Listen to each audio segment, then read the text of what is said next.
allá en el Calvario, porque el mismo Dios fue el que descendió y al morir pagó el precio del pecado. No había nadie para ir en su lugar. Fuimos echados de la gloria celestial, pero Él un camino proveyó. Por su sangre ahora podemos regresar. Señor, quiero vivir en el Calvario, morir ahí a esta vida del pecado,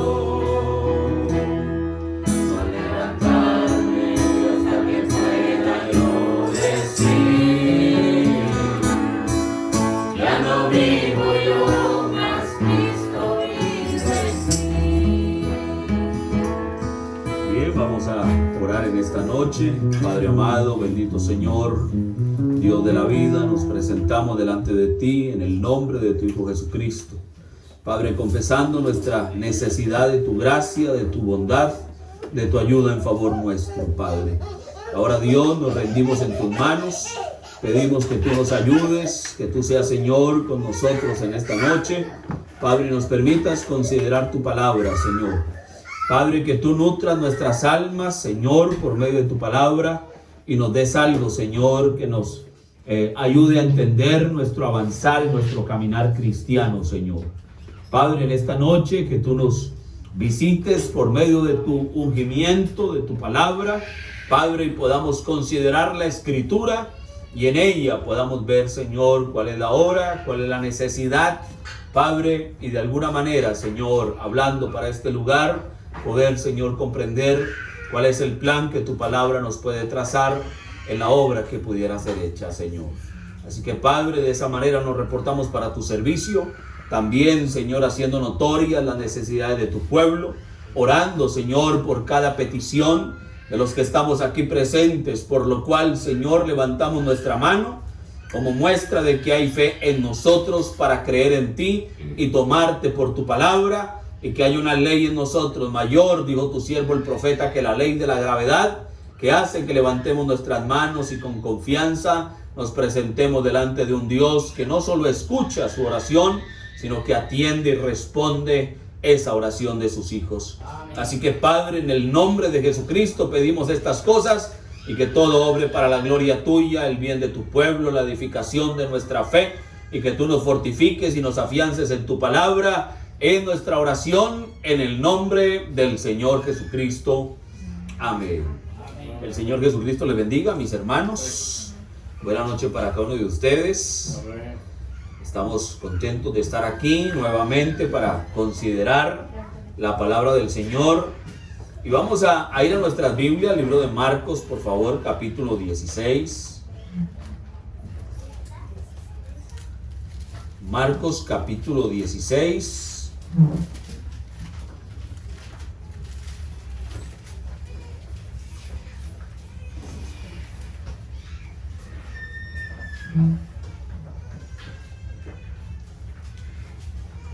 ¿Lo tenemos? Marcos 16. Todos lo tengan, dicen amén, y así leemos todos el texto. Vamos a leer del verso 15 en adelante al verso 20. Dice el Señor de la siguiente manera, Marcos 16, 15 al 20. Y les dijo, id por todo el mundo y predicad el evangelio a toda criatura. El que creyere y fuere bautizado será salvo, mas el que no creyere será condenado. Y estas señales seguirán a los que creen.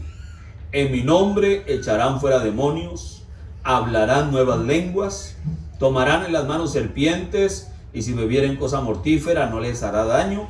Sobre los enfermos pondrán sus manos y sanarán. Y el Señor, después que les habló, fue recibido arriba en el cielo, y se sentó a la diestra de Dios.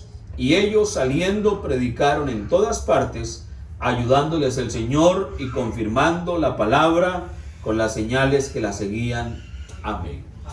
El Señor bendiga su palabra. Tome su asiento, por favor. Muy bien, vamos a considerar la palabra del Señor para platicar en esta noche para ustedes, ¿verdad? Y poder estudiar un poco la Escritura en algo que pueda traer esa edificación, ese beneficio a nuestra alma, y que podamos estudiar la palabra y en ella hallar el camino que el Señor quiere que nosotros podamos seguir. Y en esta noche pues quisiéramos hablar para ustedes, comprendiendo pues la necesidad y entendiendo, como decíamos de alguna manera el miércoles, que se reúnen en semana las personas que más identidad tienen con el mensaje, con la palabra, que una mejor relación tienen con el Señor. Y eso es una muestra. Dice el hermano Branham, ¿verdad? Dice, el domingo se prueba la popularidad del predicador. Dice, el viernes se prueba la popularidad de la iglesia. Dice, pero el miércoles se prueba la popularidad de Jesús entre el pueblo. Entonces uno fácilmente puede tener un termómetro de cómo avanzan las cosas en los días de semana. Y eso facilita el obrar del Señor entre el pueblo. Usted sabe, ¿no? De esa manera nosotros podemos poder avanzar en cierta forma. Pero cuando hablamos en semana, en estos temas, ¿verdad?, que hemos querido aprovechar a traer para ustedes, pues entendemos que es la cantidad de personas que mejor tienen esa identificación con la obra aquí, que tienen el empuje, que le meten el hombro a la rueda, no el palo a la rueda, sino el hombro a la rueda, y que tienen esa carga para que la obra del Señor avance, para que la obra del Señor se desarrolle, que apoyan, como dice el hermano Branham, como creyentes identificados en una congregación, que se identifican con su asistencia y se identifican sosteniendo la causa con sus diezmos y sus ofrendas. Una persona, por ejemplo, que asiste pero no diezma y no ofrenda, pues es un visitante. Una persona que diezma y ofrenda pero no asiste, también es un simpatizante. Entonces el mensaje nos enseñó cómo nosotros podemos establecer todo, y es parte de nuestra identificación. Y eso de asistir, ¿verdad?, y respaldar con nuestra economía, pues no serviría de nada si no vivimos la vida de la palabra. Entonces, la razón que nos impulsa a congregarnos es que el Señor está en nosotros. Si el Señor no está en nosotros, pues nos da lo mismo atrás que adelante. Pero cuando el Señor está en el corazón de la persona, pues el hermano Branham dice, si el Espíritu Santo está en usted, usted no hallará que las puertas del lugar de reunión se abran para venir a adorar al Señor. Así que hay una naturaleza en nosotros, y dijo el apóstol Pablo, no os conforméis a este siglo, lo cual es lo que comúnmente uno puede ver a su alrededor, donde quiera que uno va. Pero aprovechando que en semana están ustedes, quienes le meten el hombro a la rueda, que respaldan, que tienen el deseo, el fervor de avanzar, quisiéramos en esta noche hablar de algo que pueda seguir trayendo luz al respecto del consejo de la palabra, que yo pudiera darles a ustedes para que el propósito que tienen de empezar una iglesia se pueda ejecutar. ¿Me hago entender? Amén. Es un consejo, sea que lo hagamos nosotros, o sea que lo haga cualquier otro ministro, o sea que lo hagan varios, pero que ustedes puedan de alguna manera comprender la ruta que a la luz de la palabra pudiera ser aconsejable, ¿verdad? Como dijo Pablo, no he rehusado en anunciaros todo el consejo de Dios. Entonces lo que queremos es traer para ustedes el consejo de la palabra, y que de esa manera podamos tener un poco más de claridad. Y si podemos hacer un trabajo con ustedes, pues entonces que ustedes puedan captar de una mejor forma la manera en que se va a desarrollar un trabajo. Yo personalmente, en la manera en que el Señor me ayuda y me muevo a hacer un trabajo, pues depende yo a qué voy. Si a mí me invitan a unos cultos especiales, yo sé que tengo que traer unos temas que produzcan ese avivamiento, o una limpieza, o el propósito que haya en esa congregación por la cual me invitan al culto. Pero cuando me invitan en otra labor, pues uno va y tiene un ojo, ¿no? Usted sabe, cada hombre tiene su especialidad. Entonces yo normalmente voy y trato de pedirle al Señor en oración y ver y hallar la voluntad del Señor y encontrar su guianza, y buscando, ¿qué? La necesidad que hay en el pueblo. Amén. Pues cada hombre hace un trabajo y yo creo que cada hombre, no hay un hombre mejor que otro, ni uno menor que otro, no, ¿verdad? Uno puede tener más interés o inclinación de escuchar al uno o escuchar al otro, y eso pues está bien, pero lo importante es uno saber que hay diferentes especialidades, y de esa manera es que uno puede avanzar en el camino del Señor. Y pues a mí me gusta ir, mirar, considerar cuál es la necesidad y hablar de acuerdo a la necesidad que haya para el pueblo. Así que yo quisiera en esta noche para ustedes hablar algo que pueda ayudarles en eso. Y cito estas palabras por razón de ¿qué? De que de alguna forma yo sigo una secuencia de pensamientos tratando de ligar el pensamiento uno con otro para poder edificar. Cuando se va a hacer un trabajo en línea, ¿verdad? Pues no escarbo aquí, luego voy y escarbo allá y paro allá y esculco aquí y empiezo acá. Creo que así poco se avanza. Entonces, cuando hago un trabajo en continuidad, con algún propósito específico, empiezo, lo trabajo, lo llevo hasta cierto nivel, y cuando llego a ese nivel o lo llevamos hasta ahí, yo me aseguro que se pudo cerrar ese ciclo. Entonces pasamos a hacer la otra parte que corresponda, y pienso que de esa manera nos ha funcionado en el caso mío a lo largo de los años, y me siento más cómodo haciéndolo de esa manera. Entonces, en la misma línea de los temas que hablamos domingo y miércoles, en la misma línea de pensamiento de los temas que ustedes vieron en video antes de llegar, este era uno de aquellos que quisiéramos poder compartir con ustedes para que no tengan, porque uno habla una vez y se puede generar una idea, esto va a ser de esta manera, pero no, la idea es que podamos darle toda la vuelta al cuadro y podamos mirar el cuadro desde todos los ángulos, y entonces sepamos si es un cuadro, un rectángulo, un triángulo, un círculo, y de esa manera podamos avanzar. Bien, mis hermanos, tomando esta escritura, encontramos que ahí está la comisión del Señor. No fue la única comisión, pero fue la última. El hermano Branham lo llamó la gran comisión, que el Señor le dio a su iglesia de ir y predicar el evangelio a toda criatura. Ahí nos dice qué predicar, nos dice de qué manera hacerlo, ¿verdad? Yo les sugiero, entre tantas cosas, que ustedes pudieran escuchar el mensaje o leer el mensaje, las 5 identificaciones definitivas de la iglesia del Dios verdadero. Mire, hermano, eso es fundamental, que una congregación sepa eso como base de su doctrina, como pilar, como un fundamento sobre lo cual van a avanzar, y que sea el eje del funcionamiento de una congregación a la luz del mensaje, porque ahí nos da todas las cosas elementales, principales para arrancar. Y entonces encontramos que ahí está la comisión del Señor, nos dice qué hacer, cómo hacerlo, y también dice qué va a pasar cuando lo hagamos, en el momento de la oposición, pero también dice cómo el Señor estaría, porque dijo el apóstol Pablo que no solo se debe predicar el evangelio con palabras de humana sabiduría, sino que debe estar la demostración del poder. Y la demostración del poder comienza por el cambio que la palabra predicada produce en las vidas. Amén. Si no hay un cambio en las vidas de las personas, hermano, puede estar aquí, dijo el hermano Branham, en el Señor Jesús, y no va a pasar nada. Amén. Y se lo puede ungir con un galón de aceite, el ministro con el don que sea, y no va a ocurrir nada. Si no hay un compromiso de rendición con Dios, simplemente vamos a estar tratando de mantener un fuego pintado en la pared, dice el hermano Branham, y no nos podemos calentar en ese fuego por más que querramos. Y entiendo que la idea de ustedes no es tener un fuego pintado en la pared, sino poder hacer un fuego real. Amén. Donde todo se congregue y ese fuego verdaderamente nos caliente, y no es el fuego de un predicador, sino debe ser el fuego del Espíritu Santo. Amén. Así que sobre eso caminamos, y dice aquí que el Señor confirmaba la palabra ayudando a esos siervos, ¿verdad?, en señales y confirmando esa palabra con esos prodigios que el Señor dijo que iba a hacer. Bien, esa fue la comisión, y allí pudiéramos decir que se parte el Antiguo y el Nuevo Testamento. Cuando usted mira el Antiguo Testamento, para llegar rápido allí, usted ve que en el Antiguo Testamento hubo reyes, hubo sacerdotes, hubo jueces, hubo profetas, pero no hubo un ministerio organizado, marcado, mejor más que organizado, de una manera específica, pues más allá que el ministerio de los levitas. Pero cuando usted ve que llega el Nuevo Testamento, ahora él en el Antiguo Testamento separó para sí los primogénitos, dijo déjeme los primogénitos, luego dijo déjeme la tribu de Leví, y luego cuando llega el Señor Jesús al final, dice la Escritura que hubo un cambio de sacerdocio.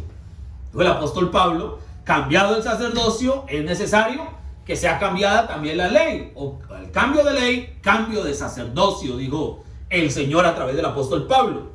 Así que es a partir de allí que se establece, en el Nuevo Testamento un ministerio, un orden ministerial.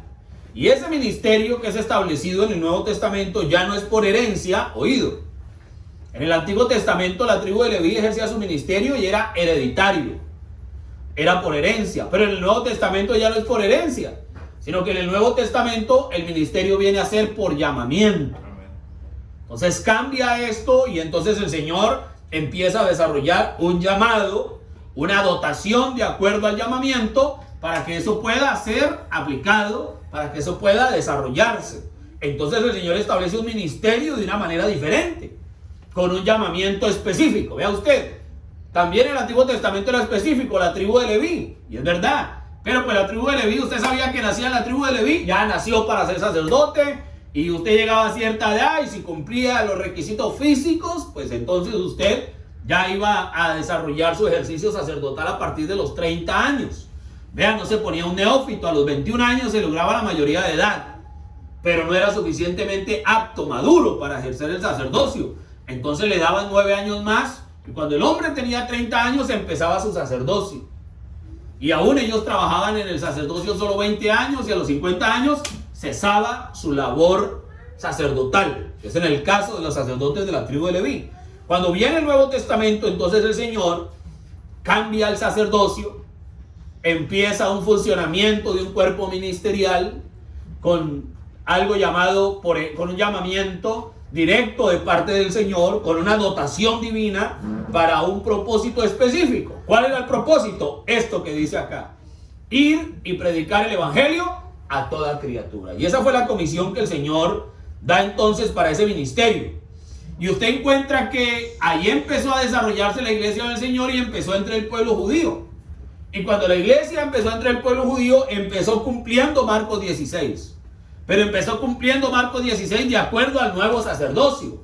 Es decir, ya no por herencia, ya no eran necesariamente levitas, sino por el llamado directo que Jesús había hecho a la vida de cada uno de esos varones. Y los había llamado y los había traído para empezar. Y cuando usted mira la escritura, y voy a avanzar, asumo que usted puede considerar la escritura y comprender, usted encuentra que cuando la iglesia primitiva empezó, no empezó con pastores, empezó con apóstoles. Usted encuentra y ninguno de aquellos que está allí era un pastor, ninguno de aquellos 12 que el Señor llamó. Ahora usted sabe que el 12avo, Judas, murió, cayó por transgresión, etcétera. Ellos eligieron a Matías, haya hecho poco, mucho. El profeta dice nunca se supo que haya hecho algo, pero el Señor llamó a Pablo, a Saulo de Tarso, ¿verdad? El apóstol Pablo, y allí entonces el Señor comenzó la obra. Con aquellos 11 empezó una obra entre el pueblo judío, por decirlo de alguna manera. ¿Y cómo empezó? Apostólico. Cuando vino al pueblo gentil, la primera iglesia que uno pudiera tal vez comprender que empezó a desarrollarse de una manera formal en el orden de la escritura, fue la iglesia de Antioquía. Entre los judíos la iglesia de Jerusalén y entre los gentiles la iglesia de Antioquía, allá en Turquía. Lo que hoy conoceríamos como Turquía, para ubicarnos un poco, ya pueblo gentil, con influencia griega, una ciudad cosmopolita gentil, como Jerusalén, era una ciudad también cosmopolita, pero mayormente judía. Pero era tan conocida que todos iban allí a comerciar porque había mucho dinero entre ellos y era un lugar de peregrinación. Entonces nosotros encontramos que en ambos lugares, cuando usted mira la iglesia de Antioquía, no empezó pastoral. La iglesia de Antioquía empezó apostólica. Entonces el hermano Branham dice en varias partes, dice, la iglesia comenzó apostólica y terminará apostólica. Y eso es algo que nosotros no vamos a poder cambiar. Ahora, cuando el Señor llama a esos hombres, los llama y los envía. Marcos 16. Vayan y prediquen el evangelio a todo lugar. Luego en Hechos capítulo 1 les pone una condición. Le dice, cuando venga el Espíritu Santo sobre vosotros, recibiréis poder. Y me seréis testigos en todo lugar. En Judea, en Samaria y hasta lo último de la tierra. Y fue esa la manera que el Señor los comisionó. La manera que el Señor les dijo cómo los iba a dotar y los envió. Se encuentra también en el libro de Juan, capítulo 20, por ejemplo, lo voy a dar aquí rápido. Capítulo 20, verso 21 de Juan, dice la escritura, Entonces Jesús les dijo otra vez: pasa a vosotros, como me envió el Padre, así también yo os envío. Y habiendo dicho esto, sopló y les dijo: recibid el Espíritu Santo. Entonces Él los comisionó, les dio la promesa del Espíritu Santo, sopló sobre ellos, pero solo el día de Pentecostés vino a manifestarse. Pero Él los había llamado, uno por uno. Los había entrenado. En Mateo 10, usted ve que el Señor entrenó a esos apóstoles. Les dijo: vea, vayan a estos lugares, hagan esto, hagan lo otro, no entren a tales lugares, no lleven nada, cuídense de aquello, oren por los unos, hagan estas cosas. El Señor los estaba entrenando. Luego los envía. Aquí en este texto de Juan 20 les da la promesa, sopla sobre ellos el Espíritu Santo. En Marcos 16, después de la resurrección, entonces Él los comisiona para ir, ya una comisión directa, definitiva. Y luego se encuentra con ellos en el aposento alto para que puedan ir a cumplir la comisión. Entonces hay un orden en el llamado para esos hombres que van a hacer ese trabajo. Ahora el hermano Branham dice que en la iglesia local el oficio más alto es el pastor. Pero en el cuerpo ministerial y en el trabajo de la obra del Señor, el oficio más alto es el oficio apostólico. No que sean más que los demás, pero su función, su desarrollo es diferente y tiene un llamamiento. Dice el hermano Branham, es el mayor de todos en cuanto a llamamientos. Entonces el Señor, cuando levanta a estos hombres para hacer el trabajo de la iglesia del Nuevo Testamento, entre judíos y entre gentiles, Él no levanta pastores. Él levanta apóstoles. ¿Para qué? ¿Por qué tenía que ser un apóstol? Porque un pastor es un hombre que llega y se establece en un lugar y ahí está. Y él cuida de las ovejas, porque un pastor es un apacentador. Un pastor es un alimentador. ¿Qué es apacentar? El pastor lo hace con el ganado, lo hace con las ovejas.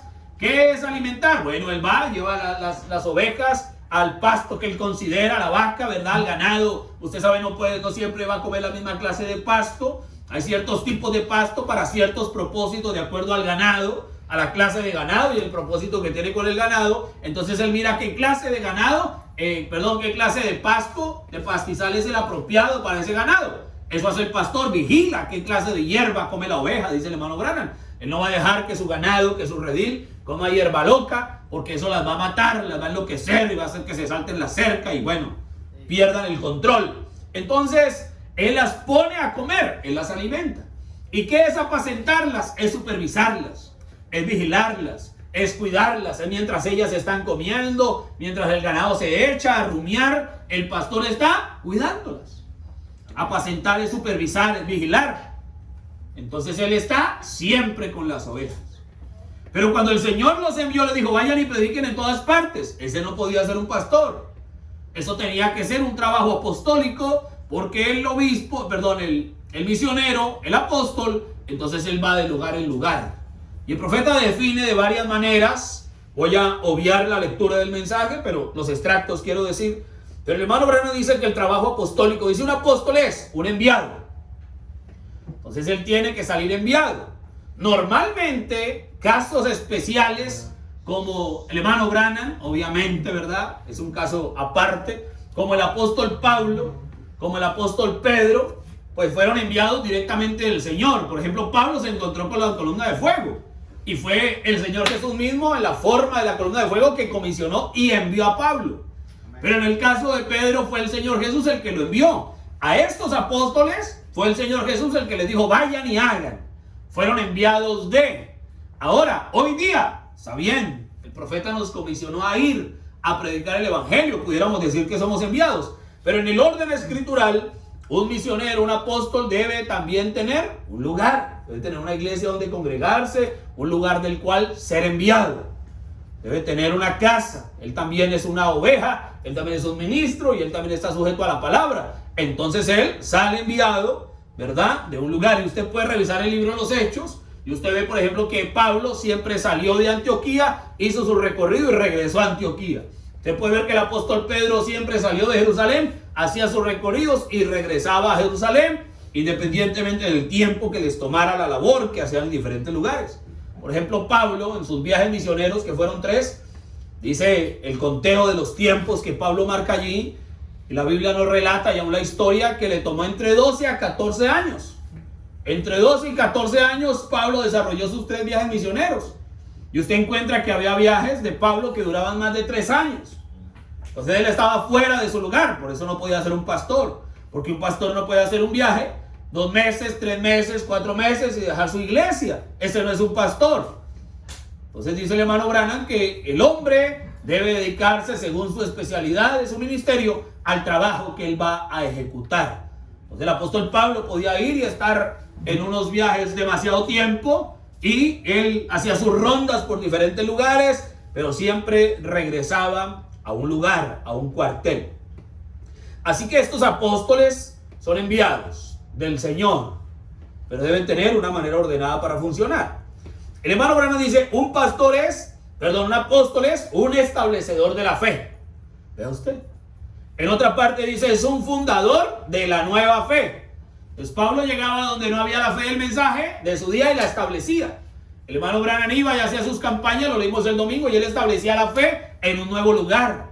¿Qué quiere decir? Puede haber creyentes del mensaje, puede haber creyentes del mensaje. Ejemplo, el hermano Branham dice, había creyentes en Éfeso. Ya ellos seguían la enseñanza de Apolos. Pero el hermano Branham dice, el verdadero fundador de la fe en la iglesia de Éfeso fue el apóstol Pablo. Y usted dice, pero ya tenían un predicador. Es verdad, pero no habían sido establecidos en la fe del mensaje. Ellos se reunían, pero no tenían la revelación de la palabra de su día. Ellos estaban creyendo un mensaje diferente. Ellos estaban creyendo el mensaje de Juan el Bautista, y ellos no habían recibido la luz del nuevo día. Entonces, un apóstol, un misionero, es el fundador de una nueva fe. Nosotros tenemos una fe. Miramos algo de eso el domingo. ¿Cuál es nuestra fe? El mensaje de Elías el profeta. Eso es innegable. Obviamente entendemos que ese profeta ha sido enviado del Señor Jesucristo. Entonces no es el mensaje del profeta, sino el mensaje de Dios enviado a través de un siervo, un profeta. Entonces nosotros comprendemos eso. Es un apóstol, es un fundador de la nueva fe. ¿Qué es? Un establecedor, porque primero la funda y luego la establece. ¿Dónde la establece? En el corazón de las personas. Entonces un apóstol establece, funda, y la última cosa que encuentra uno, que el profeta dice, es un apóstol es un ordenador. Quiere decir que pone las cosas en orden. Bueno, eso es una cosa para analizar y considerar. Ejemplo, la iglesia de los Corintios era una iglesia desordenada. Entonces fue puesta en el orden de la palabra. Él llegó a la iglesia de Éfeso, fundó la nueva fe. Él llegaba a diferentes lugares y establecía la fe, como en Creta.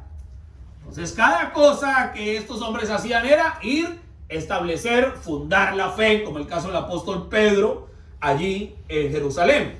Entonces ese trabajo fue lo que el Señor comisionó, y de esa manera empezó la iglesia del Señor. ¿Cómo se establece la fe?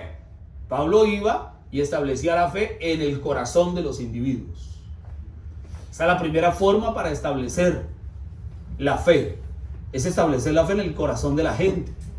¿Cómo se establece la fe en el corazón de la gente? Solo hay una manera, por medio de la palabra, por medio del mensaje del día. Pablo asentaba la fe, apuntaba la fe, decía, yo no predico a Jesucristo, yo predico a Jesucristo crucificado. Entonces él asentaba la fe entre el pueblo. Él no solo predicaba con palabras, sino que él traía la confirmación de la palabra, porque era la promesa de Marcos 16. Entonces ese trabajo tiene que tener un resultado, un efecto, y ese uno pare otro. Miren que los que traen ovejas, las ovejas paren ovejas. Usted nunca vio un pastor pariendo ovejas. La oveja pare ovejas. Cada semilla se multiplica según su naturaleza, se reproduce según su naturaleza. Entonces la oveja pare ovejas. ¿Qué tiene que haber para que haya más ovejas? Pues ovejas que sean engendradas por la simiente de vida, lo cual es la palabra. Entonces se establece la fe en el corazón de la persona, y con una persona establecida su fe en el corazón, esa persona empieza a parir ovejas, porque su vida empieza a ser reflejada, y el Señor empezará como un imán a atraer a aquellos, a atraer a aquellos que han sido ordenados para vida eterna. Entonces el Señor hará su trabajo. ¿De qué me tengo que asegurar yo como creyente? De que la fe se establezca en mi corazón. O sea que haya más, o sea que no haya nadie, porque si no hay nadie, uno con Dios será mayoría. Amén. El que está en vosotros es más fuerte que el que está en el mundo. La pregunta es, ¿está en vosotros? Amén, amén. Porque si no, hermano, vea, esto nos va a arrastrar. Así que es importante comprender eso. Así que cuando usted mira al hermano Branham, él habla de la colocación de los miembros en el cuerpo. Usted puede buscar allí en las concordancias del mensaje. Y el hermano Branham, cuando usted busca, por ejemplo, colocación de miembros en el cuerpo, adopción, usted verá que el profeta siempre dice que él coloca a los miembros en el cuerpo y siempre cita 1 Corintios 12. Leímos el miércoles. Siempre cita el texto conforme está. Efesios capítulo 4. Siempre dice primeramente apóstoles. Los segundos profetas, los terceros maestros. Y el profeta empieza a bajar y luego dice, y luego los dones en el cuerpo. Y llega un momento en que el hermano Branham dice que toda iglesia local debe tener los dones espirituales en operación. Vea qué cosa tremenda. Para llegar a ser una iglesia a la luz de la palabra, deben operar los ministerios, deben operar los dones del Espíritu. Obviamente para eso tiene que haber creyentes establecidos en la fe. Amén. Una iglesia en orden. Un pueblo con una conducta, es decir, una manera de conducirse a la luz de la palabra, no haciendo cada cual lo que nos parezca, sino la manera de la palabra, orden, es decir, el orden de la escritura, no solo para reunirnos, sino para todo, y doctrina, un pueblo adoctrinado, porque la doctrina es la corteza del árbol, es lo que le da la robustez, es lo que le da la solidez, es el cascarón del creyente que muestra qué tan sólido puede estar. ¿Por qué necesita una buena doctrina? Porque la doctrina es lo que cubre la vida. Amén. Una persona sin doctrina no puede vivir la palabra. El hermano Branham en alguna ocasión encontró una mujer. Dicen que era una buena mujer, dice el hermano Branham, pero tenía su cabello corto.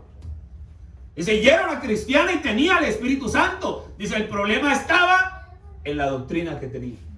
La enseñanza que tenía. Dice, había sido mal instruida. Pero cuando una persona con el Espíritu Santo, pero con una mala instrucción, llega a la instrucción correcta, esa instrucción se arregla porque el Espíritu Santo siempre seguirá y obedecerá la palabra.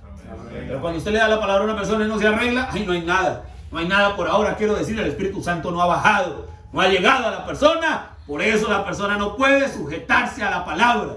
¿Qué necesita? El Espíritu Santo. Amén. ¿Qué necesita? Encontrarse con el Señor. ¿Qué debe hacer el cuerpo de creyentes? Mantener una atmósfera adecuada para que el Espíritu Santo pueda venir a ese lugar y producir hijos. Amén, amén. Debemos ser cuidadosos de la atmósfera que creemos para el culto. El director debe prepararse en oración. Los músicos deben buscar del Señor. Debe haber un altar donde la gente pueda venir y decir, Señor, dame hoy ya una experiencia contigo. Necesito algo, visítame, visítanos, mis hijos, mi mujer. Yo te necesito. Amén. El creyente en oración, la persona en un fervor, la persona dispuesta al día del culto de oración. Vamos a llegar allá, el día de la enseñanza dominical. Vamos a llegar allá. Amén. Prepararse en un ayuno, buscar al Señor, mantenernos oyendo la palabra. Porque si el creyente no escucha la palabra, nunca va a tener fe. Y fe es revelación, y revelación en la vida de la palabra bajando al corazón del individuo. Puede tener conocimiento. Mensaje a los hebreos, el profeta dice, usted encontrará una clase de creyente intelectual que lee demasiado, pero como no ora, terminará tirado a la cuneta. Nosotros no podemos hacer eso. Nosotros necesitamos la vida de la palabra. Señor. Y esa vida que está por dentro debe tener una buena protección. Y esa protección es la enseñanza, es la doctrina, es el asentamiento, la robustez del creyente en el Señor. Amén. Así que el hermano Branham dice, en la colocación de los miembros, ¿verdad? Yo le puedo citar muchos extractos a usted, como el hermano Branham habla, y entonces él dice que esa colocación de esos miembros, preguntas y respuestas, dice, el hombre tiene, bueno, perdón, esta no, vamos a leer aquí. A ver. No temáis, yo soy. Ese mensaje, por ejemplo, el año 60, el 5 de marzo, él pone en la iglesia ¿qué? La primera cosa que Dios pone en la iglesia son apóstoles. Esos son misioneros. La misma palabra lo dice, uno enviado. La segunda es un profeta. Luego el tercero maestros, evangelistas, pastores. Dios pone a esos en la iglesia por preordenación. Dios sabiendo de antemano todas las cosas. Luego de eso, en cada iglesia hay dones espirituales. 9 dones espirituales. No únicamente uno, no, sino 9 dones espirituales. Ahí empieza el profeta a hablar y a decir. Y usted siempre que busque en el mensaje, El mensaje de Efesios paralelo con Josué dice: ¿cómo es que Dios ha colocado en la iglesia algunos a través de dolores de parto? O algunas veces se ponen tremendos cuando una iglesia está gimiendo bajo la persecución del mundo de afuera, creyendo en el Señor Jesús, en la promesa del Espíritu Santo, que es real, tan real para nosotros como lo fue en Pentecostés. O ustedes verán a ellos como gimen y claman en dolores de parto. Pero cuando nacen y nacen en posición en el reino de Dios, entonces el Espíritu Santo ha puesto en la iglesia apóstoles, algunos profetas, algunos maestros, algunos pastores, algunos evangelistas. Luego Él ha dado ahí adentro el hablar en lenguas, interpretar en lenguas. Fíjese usted. Entonces Él coloca los miembros. Fíjese usted, quiero que comprendamos eso. Él coloca los miembros. El miércoles miramos un cuerpo espiritual y un cuerpo local. Cuando Él posiciona los miembros en ese cuerpo, y yo quiero decirlo de esta manera, tanto espiritual como local, Él lo que hace es posicionar un ministerio. ¿Por qué? Porque la iglesia empezó apostólica. Él no comisionó simplemente creyentes, vayan, reúnanse. No, Él comisionó apóstoles y dijo: vayan y prediquen el evangelio, vayan y pongan, establezcan la fe, vayan y funden la fe, vayan y pongan las cosas en orden. Amén. Porque el creyente, la oveja, no se puede guiar sola. Fíjense usted, igual que una mujer, dijo el hermano Branham. La mujer siempre necesita una cabeza, la de su papá y la de su esposo. Una mujer sin cabeza, complicado. Que siempre necesitaremos una manera correcta a la luz de la palabra. Y así pudiéramos leer diferentes extractos, pero yo donde quiero allí asentar lo que estamos hablando es que el Señor, cuando empieza a desarrollar su cuerpo, cuando empieza a desarrollar su iglesia, cuando una iglesia empieza a desarrollarse, puede empezar pastoral. Amén. Claro, ¿cómo empieza una iglesia pastoral? El Señor lo primero que levanta entre los creyentes es un pastor.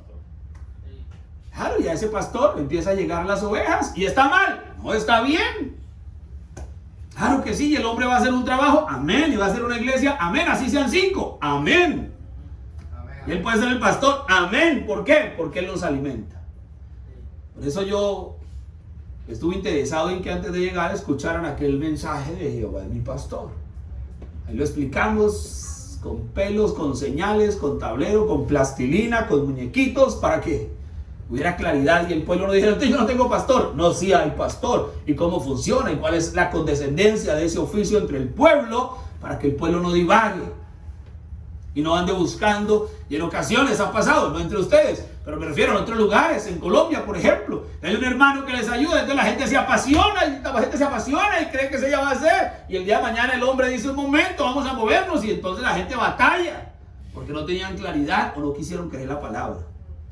Entonces hay un desarrollo, hay una manera, hasta que el pueblo se asiente y haya una elección y el hombre elegido sea un hombre con un don para ejecutar el oficio de pastor. ¿Y está mal? No, qué bueno. Entonces una iglesia puede empezar pastoral, amén. Pero cuando no hay un oficio pastoral en la congregación, cuando no se levanta el hombre, cuando hay muchos hombres, pero o no tienen el llamado, o no hay no tienen una cualificación ministerial, ¿verdad? Y los que la tienen no tienen ese fuego para hacerlo. Usted sabe, algunos hermanos nos contaba aquí, tal vez ustedes lo han escuchado, ¿verdad? Cómo es que aquí nomás cerca hubo un hermano que estuvo 10 años al frente de la iglesia, porque había otros hermanos de otro lugar que le decían, ¿verdad? Usted es el hombre, no, usted es el pastor de ellos. Y el hermano los pastoreó 10 años. Y el hermano dice: hermano, llegó un momento en el que me reventé y no quise saber nada, porque yo dentro de mí sabía que yo no era el pastor. Yo no tenía eso en mí, pero estuve 10 años al frente porque pues me decían que yo era el hombre. Entonces el hombre bajo presión de otros ministros que le dijeron que él era el hombre, y otros lo hacen bajo presión del pueblo. ¿Verdad? Y uno no puede hacer eso porque bajo presión del pueblo, Aarón terminó haciendo un becerro. Uno tiene que estar cierto de su llamado, uno tiene que estar cierto y saber, vamos a hacer y ser claro. Puede estar al frente por un tiempo mientras el pueblo debe mantenerse en oración, pero eso debe hacer que el pueblo haya una estabilidad, porque si no, al primero que medio le veamos la pinta de hacer algo, mira, se le va a querer echar mano, como la mujer desesperada que al primero que encuentra.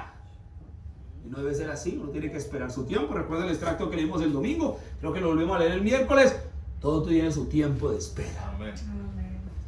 Entonces, si empieza pastoral, está bien, y yo conozco iglesias que han empezado pastoral, Pero si no hay un hombre que cumpla el requisito ministerial, y los que lo cumplen posiblemente no está el fuego, o está entre ellos pero no se ha desarrollado, o es demasiado novato, no pueden elegir un neófito. No, las cualificaciones ministeriales que el apóstol Pablo le dio a Timoteo y a Tito para que cuando iban a establecer una iglesia en el campo misionero, les dijo: no un neófito. Entonces, ¿qué hay que hacer? Esperar. Y mientras esperamos, ¿qué hacemos? Si la iglesia no empezó pastoral, entonces empezará apostólica. Entonces, ¿cómo se hace? ¿Cómo empezaron las iglesias? Y yo los invito, muy bien, les digo, les invito, mis hermanos, a que tomen tiempo para leer su Biblia, y no solo leer, escudriñar. Sí. Creo que eso es Juan 5:39, 15:39. Escudriñar las escrituras, porque en ellas os parece que tenéis la vida eterna. Hay que escudriñarlas. El hermano Branham dice en el libro de los sellos: cada creyente debe hacer su propio estudio, ¿verdad? El profeta dijo: todo creyente lee su Biblia y ora todos los días. ¿Cómo hacemos para entrar más profundamente en el amor del Señor? El hermano Branham dijo: lea y ore. Ni solo orar, ni solo leer. Lea y ore. Y yo he entendido por qué es mejor a veces leer primero y luego orar después. Pues hay una manera, hay una forma que nos ha sido dada. Entonces, mis hermanos, la iglesia entre el pueblo judío empezó apostólica con el apóstol Pedro.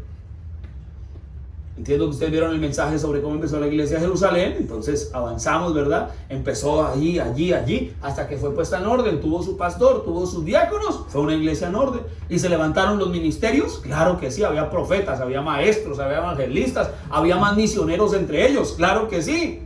¿Y tenían los dones del Espíritu? Claro que sí. Había profecía, había de todo, había una vida consagrada, había ayunos, había hasta abundancia económica para compartir entre los hermanos y repartir a otros lugares. Había una iglesia en orden. ¿Pero cómo empezó? Apostólica. Hasta que tuvo su desarrollo, Pablo los tutorió, Pablo los cuidó, hasta que Jacobo, que ya estaba entre ellos, llegó la hora de ejecutar su llamado. Eso empezó así. La iglesia de Antioquía, creyentes que salieron por causa de la persecución. A veces el Señor tiene que traer una persecución. La gente salió, llegó a Antioquía, predicaron a algunos, porque otros no querían predicar. Los judíos no le predicaban a nadie porque pensaban que el evangelio era solo para ellos. Pero había unos gentiles que habían estado el día de Pentecostés, que estaban en la iglesia de Jerusalén, que habían salido por causa de la misma persecución a los cristianos, llegaron allá y estos no se quedaron callados, y como eran gentiles, le predicaron a los gentiles, y dice que creyó gran multitud. Y la iglesia de Antioquía empezó con una explosión tremenda de creyentes, al grado que los de Jerusalén supieron que estaba un avivamiento tremendo en Antioquía, y entonces enviaron un misionero llamado Bernabé, que Bernabé era un evangelista, pero que trabajaba en el campo misionero. Y Bernabé llegó allá a ver qué pasaba, el avivamiento que había estado ocurriendo en Antioquía, y cuando los encontró dijo: esto está tremendo, y se fue a Tarso a buscar a Pablo, porque Pablo ya había ido a Jerusalén y la Biblia dice que no había sido bien recibido. Es más, dice que cuando se fueron la gente le pedía que se fuera, porque con él pensaban que los iban a perseguir. Y dice que cuando Pablo se fue de Jerusalén, duró poco tiempo. Dice que solo se entrevistó con Pedro, se entrevistó con Jacobo, que era el pastor, Pedro el apóstol, y se entrevistó con Bernabé. De resto los hermanos no. Y dice que cuando Pablo se fue de Jerusalén, hubo paz. Es la tensión entre los creyentes. Está Saulo aquí, ahora sí nos van a llegar, y qué tal este nos va a traicionar. Están asustados, no le creían.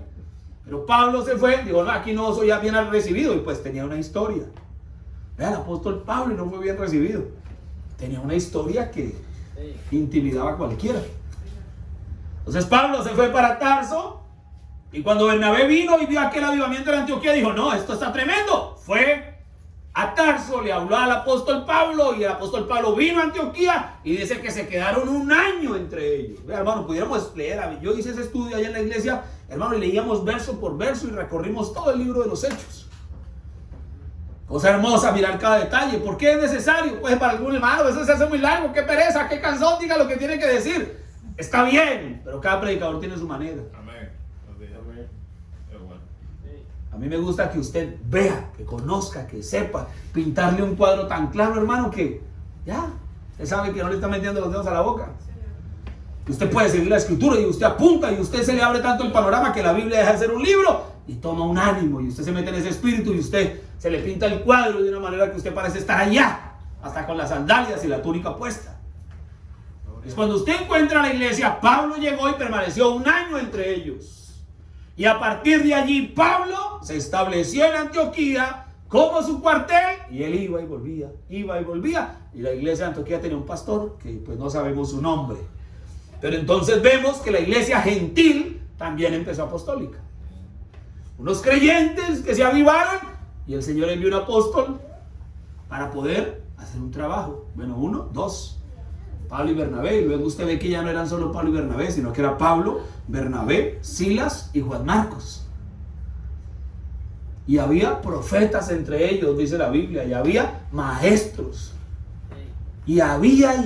Entonces esa iglesia tuvo tremendo desarrollo, la iglesia de Antioquía. Tanto que hubo una escasez en Jerusalén y enviaron una ofrenda para los de Jerusalén. Tanto que los de Jerusalén tenían una doctrina y los de Antioquía estaban celosos de su doctrina, porque los de Jerusalén empezaron a venir a judaizar a los de Antioquía. Y entonces Pablo salió a resistirlos. Vean, ni siquiera dice la Biblia que salió el pastor de Antioquía, sino que Pablo fue el que salió a resistir a los judíos. Y dice que fue tan fuerte la contienda que la iglesia de Antioquía decidió enviar a Pablo a Bernabé, acompañado de otros hermanos, que luego el apóstol Pablo en Gálatas capítulo 1 y capítulo 2 dice que fue con Tito. Hechos no lo dice, Hechos relata que fue enviado con otros, pero Pablo en Gálatas dice que fue con Tito a Jerusalén. Y se sentaron en una reunión ministerial y debatieron el punto porque los judíos querían judaizar a los gentiles. Tanto que llegaron a un acuerdo ministerial que redactaron una carta en esa reunión en Jerusalén y la enviaron a la iglesia de Antioquía. Oiga lo que estoy diciendo. Cuando enviaron la carta a la iglesia de Antioquía, dijeron, pero no la van a llevar solo ustedes que vinieron. Y enviaron a 2, a Judas y a Silas. Lo enviaron con Pablo, con Bernabé, con Tito. Yo no sé si iba algún otro. Y dice que llegaron allá, leyeron la carta de aclaración de que ellos no estaban enviando a nadie, de la doctrina correcta, para que si alguien venía de la iglesia de Jerusalén no le creyeran, sino venía con esa enseñanza. Entonces, para ver unificación, una reunión ministerial, se tomaron acuerdos para que hubiera claridad y no hubiera batalla entre las iglesias. Y a Judas le pareció bien, dice que Judas y Silas permanecieron un buen tiempo predicando entre los hermanos en Antioquía, cultos especiales. Judas se regresó a Jerusalén, pero a Silas le pareció bien quedarse en Antioquía. Y se formó un equipo. Pablo y Bernabé tuvieron su discusión por Juan Marcos. Entonces Bernabé se fue con Juan Marcos y Pablo se fue con Silas. Y eso hizo que el evangelio se esparciera, una iglesia misionera. Y empezó todo el trabajo de Pablo, misionero. ¿Y a dónde voy con eso? Que usted ve que Pablo llegó a Creta, dejó a Tito. Pablo encontró en cierto lugar a un hombre llamado Timoteo, un joven. Se trajo a Timoteo, lo mandó circuncidar, porque sabían que su padre era griego, dice la escritura, aunque su madre era hebrea, pero por causa de la conciencia de los judíos, lo mandó circuncidar y lo trajo para que fuera recibido. Y usted encuentra en el libro de los Hechos, en el libro de Filipenses, que Pablo empezó a enviar a Timoteo a un lugar y a Tito a otro lugar. A Tito no solo lo envió a Creta, a Tito lo envió a Corinto. ¿Se acuerdan que le damos el domingo a la iglesia de Corinto? Tuvieron a Pablo año y medio, 2 cartas, les envió a Tito y aún así la iglesia de Corinto parecía no madurar. Entonces Tito era un misionero que trabajaba con el apóstol Pablo. Estuvo un tiempo en Creta al frente hasta que se desarrolló la obra, estableció hombres en diferentes lugares y Tito siguió su camino. Timoteo estaba en Macedonia con Pablo, dice la Biblia en el libro de los Hechos 19. Timoteo estaba con Pablo en Macedonia y en un momento Pablo le dijo, mire Timoteo, váyase para Éfeso. Y Timoteo se fue para Éfeso y estuvo un tiempo haciendo un trabajo en Éfeso. Luego le dijo, nos vemos en tal parte. Y entonces Timoteo salió para allá. ¿Sabe usted que lo más probable es que cuando Pablo le escribió la primera carta de Pablo a Timoteo, Pablo le escribió a Timoteo cuando Timoteo estaba en Éfeso? Una carta ministerial a Tito cuando estaba en Creta. Pero Tito también se movía, Timoteo se movía de un lugar a lugar. Y usted mira la escritura, yo traje aquí algo solo para mencionarles, para que usted pueda tener suficiente confianza, que puede ser escritural. ¿Cómo es que usted empieza a ver el tiempo que Pablo iba de un lugar a lugar? Y usted encuentra, por ejemplo, que Pablo se congregó todo un año en Antioquía, Hechos 11. Hechos 13, empieza Pablo su primer viaje misionero. 2 días en Pisidia. Hechos 14, mucho tiempo en Iconio. Hechos 14, 28, mucho tiempo en Antioquía. Es decir, que ya había regresado a su primer viaje. Luego en Hechos 15 comienza su segundo viaje. Y dice que pasó un tiempo ahí en Antioquía y empezó. Y dice, estuvo algunos días, no dice cuántos, en Filipo. Hechos 17, dice 3 días de reposo, es decir, 20 días, 3 semanas, 21 días en Tesalónica. Hechos 18, dice 1 año y 6 meses en Corinto. Hechos 18, 18, muchos días en Acaya. Dice Hechos 18, 23, algún tiempo en Antioquía, o sea, volvió. Perdón, ese era otro Antioquía, de otro lugar. Dice 3 meses en Éfeso. 2 años 2 años más en Éfeso, aparte de los 3 meses. Y luego en Hechos 19, 22 dice algún tiempo en Asia. En Hechos 20, donde dice esos 3 meses y 2 añitos largos, dice 3 años estuve entre ustedes. Ese segundo viaje misionero de Pablo duró un tiempo. Ese tercer viaje misionero de Pablo por lo menos fueron 3 años. El segundo viaje fue donde estuvo en Corinto 1 año y medio y 3 días de reposo en otro lado, y así sucesivamente. Dice en ese tercer viaje, dice 3 meses en Grecia, 7 días en Troas, Hechos 20. Hechos 21 dice 7 días en Tiro, Hechos 21, 27, 7 días en Jerusalén. Hechos 22, varios días preso, hasta preso estuvo. Hechos 24 dice 2 años preso. Hechos 27 dice muchos días navegando, no dice cuántos, muchos días. 3 meses y 3 días en Malta, dice Hechos 28. 12 días en Malta, de Malta a Roma, el camino del viaje. Y dice en Hechos 28, 2 años en Roma en una casa alquilada. Y ahí murió. Es toda la vida de Pablo, vea. Era un andariego, andaba en un lugar, andaba en otro, se paraba, establecía algo. Y no estuvo solo. Y uno pudiera mencionar, aquí tengo también el equipo de Pablo. Pablo y Silas. Pablo recluta a Timoteo. Pablo iba hasta con una familia, vea, Aquilas y Priscila, una pareja. Usted sabe, los dejó en Éfeso para que le hablaran a Apolos. Cuando estuvo en Roma, con ellos trabajó haciendo carpas. Tenía una sociedad, un negocio con Aquila y Priscila, y en una parte de la escritura usted encuentra que dice que Pablo trabajó unos días, dice que compartía la predicación con el trabajo de las tiendas, de las carpas, y luego dice, estaba entregado de lleno a la predicación. Y usted empieza a mirar allí, y ahí aún la escritura nos dice cómo era que Pablo se sostenía. El libro de los Hechos nos dice todo. Y usted empieza a ver, y la razón de yo decirles todo esto es que ustedes vean cómo una iglesia misionera tenía un desarrollo, cómo una iglesia empezaba apostólica, no tenían un pastor, muchas de ellas, pero se hacía el trabajo apostólico hasta que el pastor es establecido en la fe, en el orden de la palabra. Entonces la iglesia judía empezó con un apóstol, Pedro, la iglesia gentil con un apóstol, Pablo, y cada uno tuvo su equipo apostólico, iban de lugar en lugar, pasando diferentes tiempos en diferentes lugares hasta que las iglesias eran establecidas en la fe, llegando al punto de tener su pastor. ¿Me hago entender hasta ahí?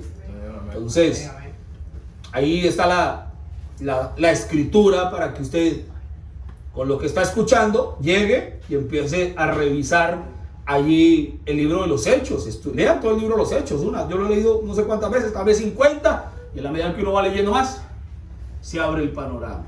Pero cuando usted mira esto, entonces nosotros podemos comprender que se puede hacer un trabajo sin necesidad de que ustedes inicialmente tengan un pastor. Amén.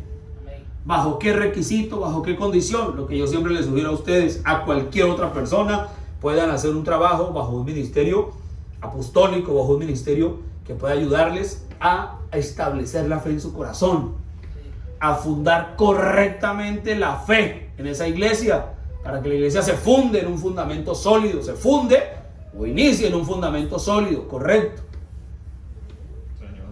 Es bueno, es importante, vienen de diferentes lugares y eso está bien. Entonces se puede asentar una enseñanza y ustedes puedan seguir la instrucción del mensaje sin echar a tierra absolutamente nada de lo que les hayan enseñado, pero sí canalizando todo para que puedan caminar en base a un mismo ojo, ¿verdad? Poniéndole el hombro a la rueda, sabiendo que, lo leímos el miércoles, sabiendo que donde hay un grupo de hombres, un grupo de personas, hombres y mujeres, cada cual puede tener su propia opinión.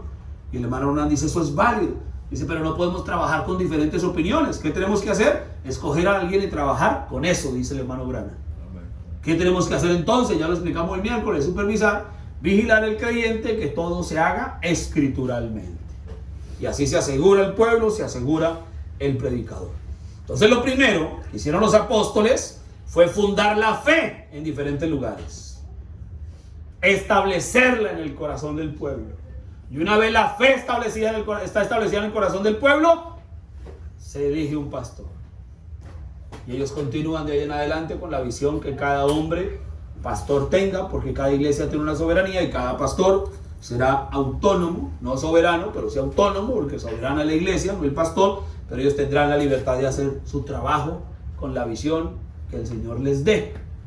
Entonces esa es la manera que la Escritura nos permite comprender cómo funciona y cómo se desarrolla aquello. Fíjese usted, de esa manera el pueblo se establece correctamente. De esa manera el predicador se establece correctamente y de esa manera la iglesia sabe que le van a hablar de acuerdo al mensaje. Amén.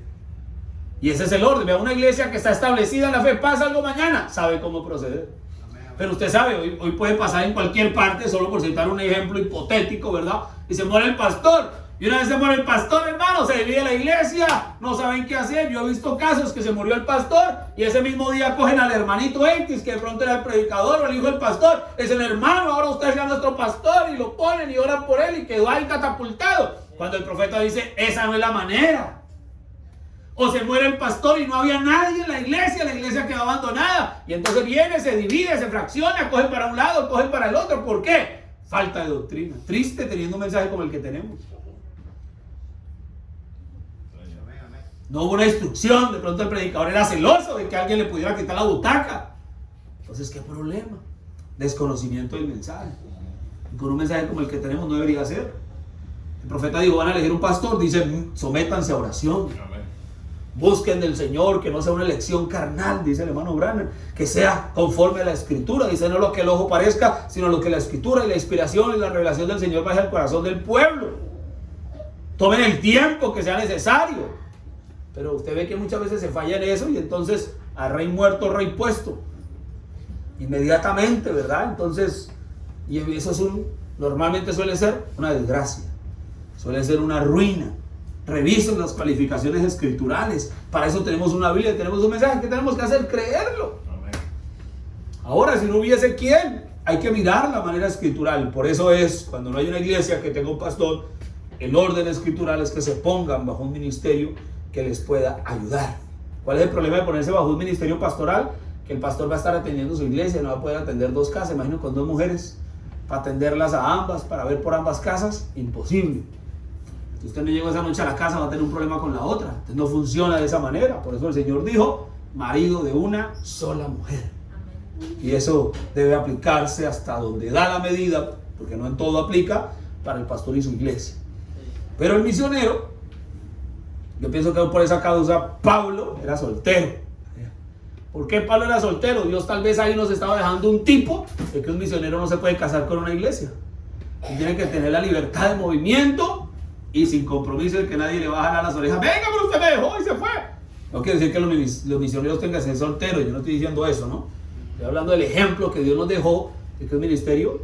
Usted sabe, Pedro es otra cara diferente. Pedro era casado. Usted sabe que el Señor oró o reprendió mejor la fiebre de la suegra de Pedro. Dijo alguien alguna vez, yo no sé qué tan feliz haya puesto Pedro, pero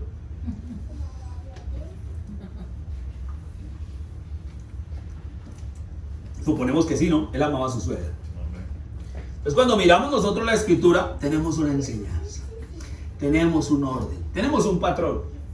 Y yo quiero que ustedes puedan ver la enseñanza para que tengan claridad y en el trabajo que vayan a hacer, con el hermano que lo vayan a hacer, sea que lo hagamos nosotros u otro, ustedes van a tener un panorama más claro. Dice el hermano Jorge viene y ayuda por un tiempo y luego viene otro y ayuda, que ustedes tengan una ruta clara. Y si nosotros vamos a hacer el trabajo, que ustedes pues de una vez sepan de qué manera vemos la Escritura y de qué manera pensamos que debe funcionar y tener un desarrollo. Y esto no es nuevo. Este es el plano bíblico. Usted lee el mensaje poniéndonos al lado de Jesús entre otros y usted va a encontrar que esa es la forma hasta que la iglesia se establece como corresponde. Bien, entonces mis hermanos, el cuerpo local de esa iglesia va a tener un desarrollo, va a tener un funcionamiento hasta que se establece como corresponde en la fe. Entonces, mire por ejemplo Tito capítulo 1. Lo hemos citado, yo lo vuelvo a leer, vuelvo y digo, ¿verdad?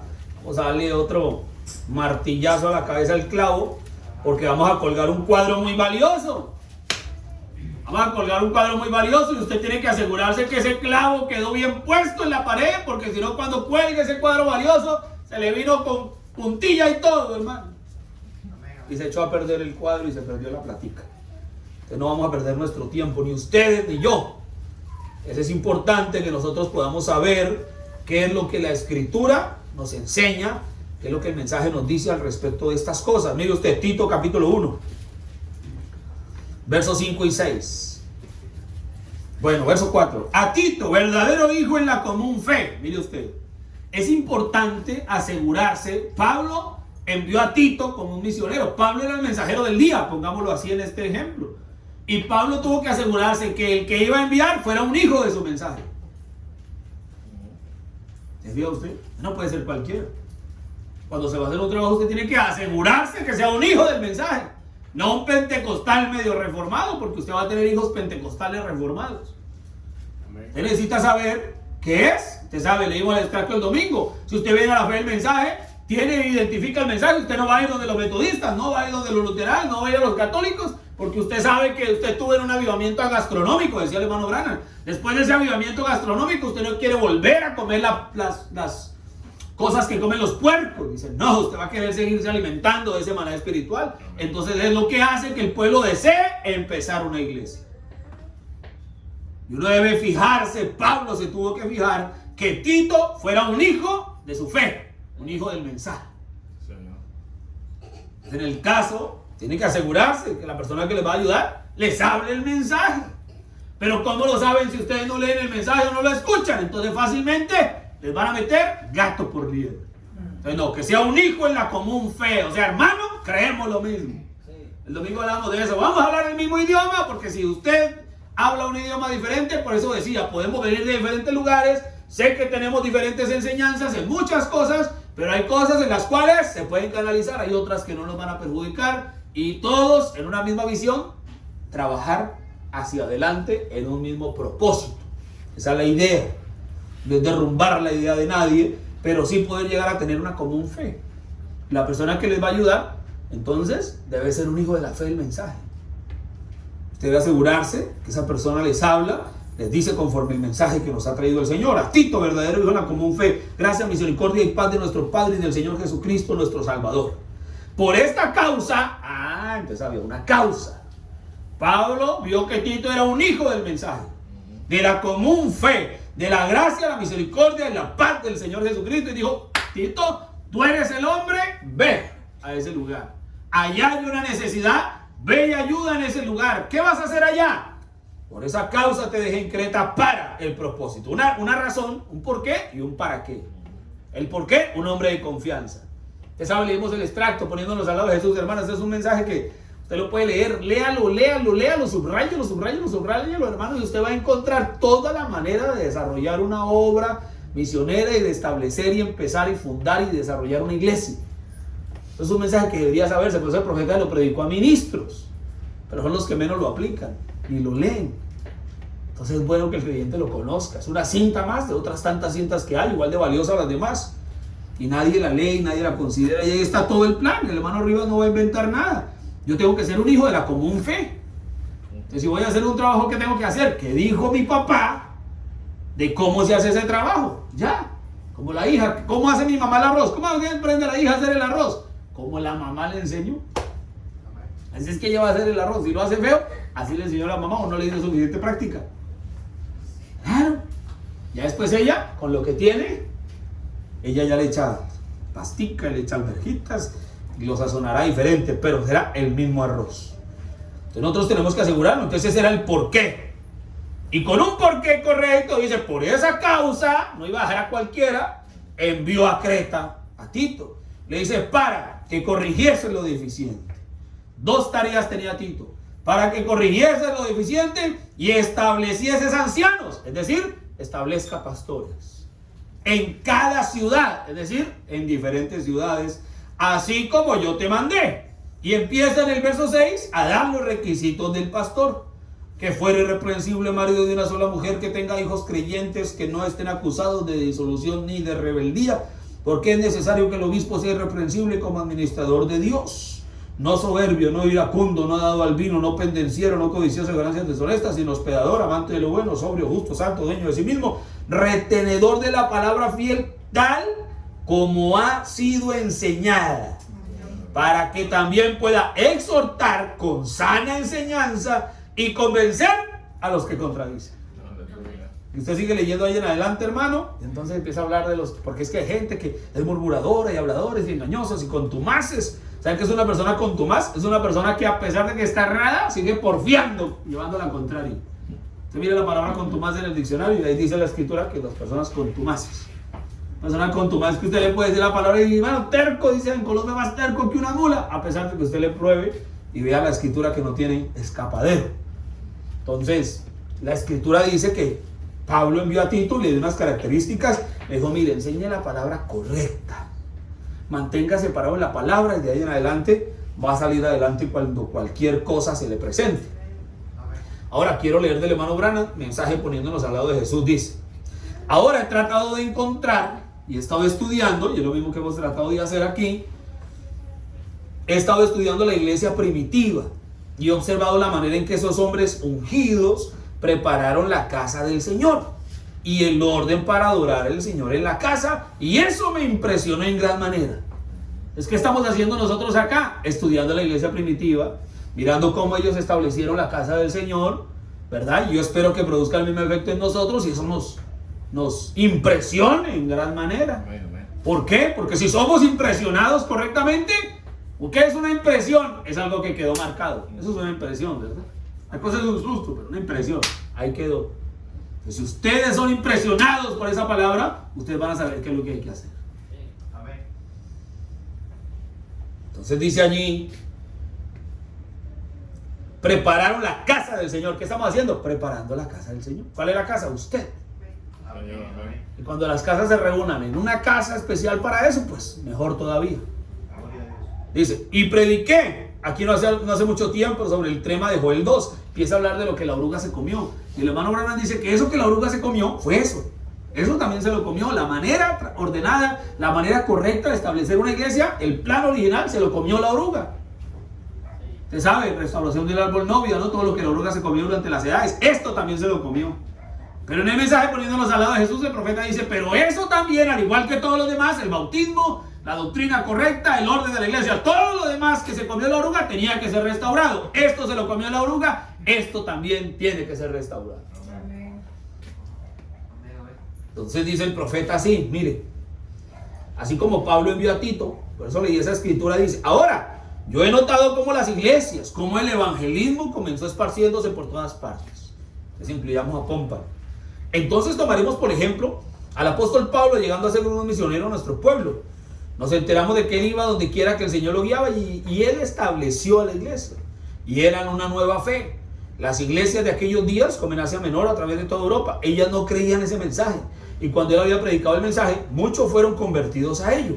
Entonces no había nadie. Si él dejaba a la gente en aquella condición, ellos se extraviarían de regreso a sus dioses paganos y al judaísmo y a lo que fuera, porque la gente no tenía nadie que les enseñara a los nuevos convertidos. ¿Se fija usted? No solo no puede, hermano. Suena bonito, suena bueno, pero no es suficiente. No tenía ningún lugar a donde ir. Así que Pablo estableció iglesias en diferentes lugares de la nación.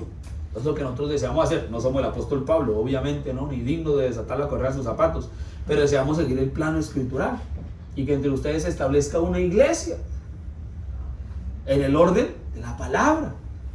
En el desarrollo, en el tiempo, sin correr, pero sí con la seriedad y el juicio correspondiente y el compromiso de ustedes y de nosotros de que vamos a hacer la cosa correcta. Y el Señor tendrá su tiempo y a su momento ustedes pueden elegir su pastor.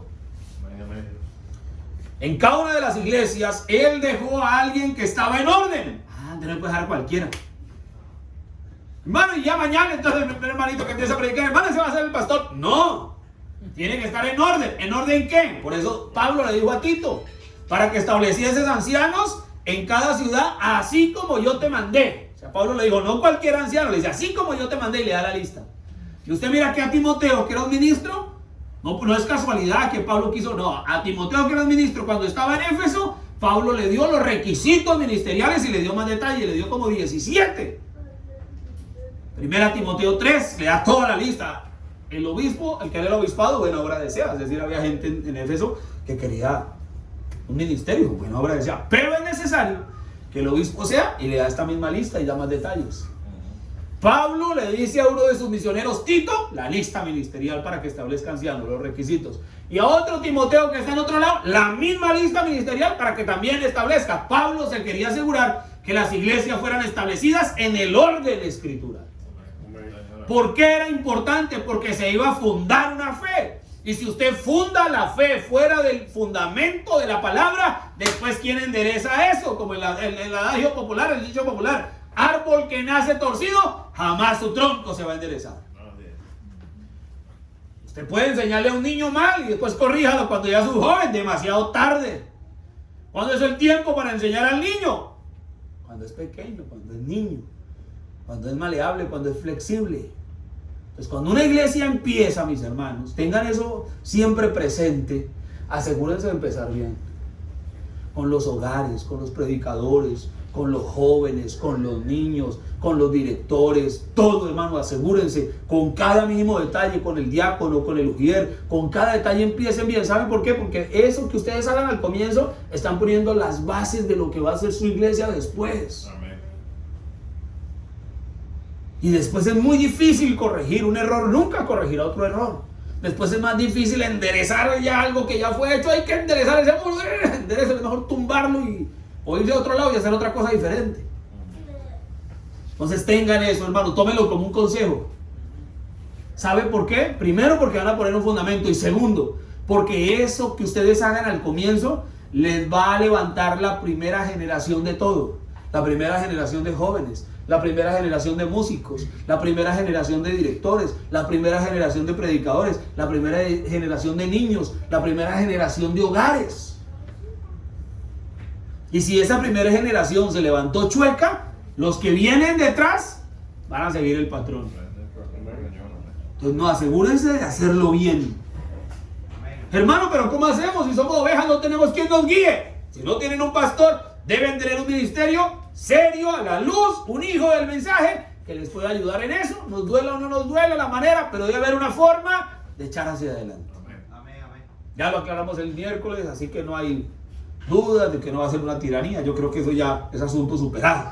Hay una manera escritural, por eso tiene que ser un hijo del mensaje, no un hijo de sus propias ideas, ni un hijo de la iglesia pentecostal, ni un hijo de un sistema religioso. No, tenemos un mensaje. No podemos traer las ideas denominacionales a implementarlas en el mensaje, porque no podemos poner ese vino nuevo que es el mensaje en un odre viejo. No, tenemos un mensaje y yo soy el primero y todos los que tenemos que acomodarnos a ese mensaje. Pues yo les doy ese consejo, mis hermanos, asegúrense de empezar como es. Asegúrense de que sus jóvenes empiecen como es. Asegúrense de todo hacerlo como es. Y ahí el Señor les va a seguir ayudando. Bien, voy a terminar. Dice el profeta, en cada una de estas iglesias él dijo a alguien que estaba en orden. Entonces cuando se establece un hombre en una iglesia ya para ser el pastor, el hombre tiene que ser primero estar en orden. El hombre tiene que ser probado. Y mira que el profeta y la Biblia dice, cuando usted elige los diáconos, dice, usted los elige, pero el profeta dice, déles un tiempo de prueba. Y si pasaron la prueba, ordénelos.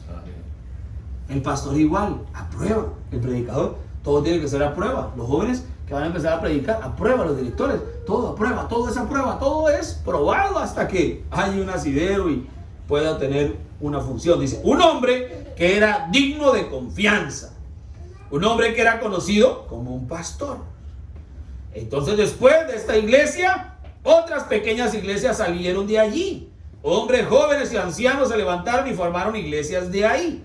El hombre que estaba sobre la primera iglesia, bien.